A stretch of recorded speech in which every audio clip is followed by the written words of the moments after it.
half a score of gaunt, dishevelled young fellows in dirty smocks and with tipsy faces were incessantly galloping about at the wooden levers which jammed down the square blocks of the press, and in that manner, by the weight of their puny bodies, printed the mothly hued patterns of the wallpapers.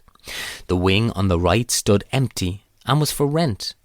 One day, 3 weeks after the 9th of May, the shutters on the windows of this wing were opened, and women's faces made their appearance in them. Some family or other had moved into it. I remember how, that same day at dinner, my mother inquired of the butler who our new neighbours were, and on hearing the name of Princess Zasyaikin, said at first, not without some respect, "Ah, a princess!" And then she added, "She must be some poor person." "They came in 3 hired carriages, ma'am," remarked the butler, as he respectfully presented a dish. "They have no carriage of their own, ma'am, and their furniture is of the very plainest sort." "Yes," returned my mother, "and nevertheless it is better so." My father shot a cold glance at her. She subsided into silence. As a matter of fact, Princess Zasyaikin could not be a wealthy woman. The wing she had hired was so old and tiny and low-roofed that people in the least well-to-do would not have been willing to inhabit it. However, I let this go in at one ear and out the other. The princely title had little effect on me. I had recently been reading Schiller's The Brigands. Chapter 2. I had a habit of prowling about our garden every evening, gun in hand, and standing guard against the crows. I had long cherished a hatred for those wary, rapacious and crafty birds. On the day of which I have been speaking, I went into the garden as usual, and after having fruitlessly made the round of all the alleys, the crows recognised me from afar and merely crawled spasmodically at a distance. I accidentally approached the low fence which separated our territory from the narrow strip of garden extending beyond the right-hand wing, and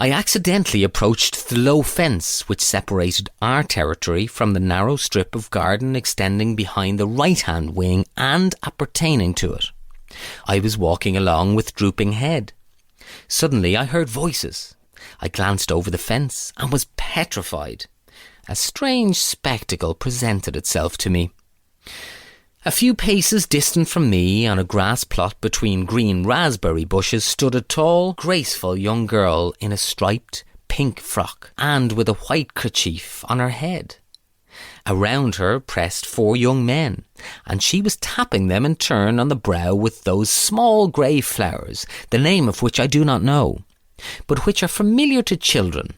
These little flowers form tiny sacs and burst with a pop when they are struck against anything hard. The young men offered their foreheads to her so willingly, and in the girl's movements, I saw her form in profile, there was something so bewitching, caressing, mocking and charming, that I almost cried aloud in wonder and pleasure. And I believe I would have given everything in the world if those lovely little fingers had only consented to tap me on the brow. My gun slid down on the grass. I forgot everything. I devoured with my eyes that slender waist and the neck and the beautiful arms, and the slightly ruffled hair, the intelligent eyes and those lashes, and the delicate cheek beneath them. "Young man! Hey there, young man!" suddenly spoke up a voice near me. "Is it permissible to stare like that at strange young ladies?" I trembled all over. I was stupefied. Beside me, on the other side of the fence, stood a man with closely clipped black hair, gazing ironically at me. At the same moment, the young girl turned toward me. I beheld huge grey eyes in a mobile, animated face, and this whole face suddenly began to quiver and to laugh, and the white teeth gleamed from it. The brows elevated themselves in an amusing way. I flushed, picked up my gun from the ground, and pursued by ringing but not malicious laughter. I ran to my own room, flung myself on the bed, and covered my face with my hands. My heart was fairly leaping within me. I felt very much ashamed and very merry. I experienced an unprecedented emotion.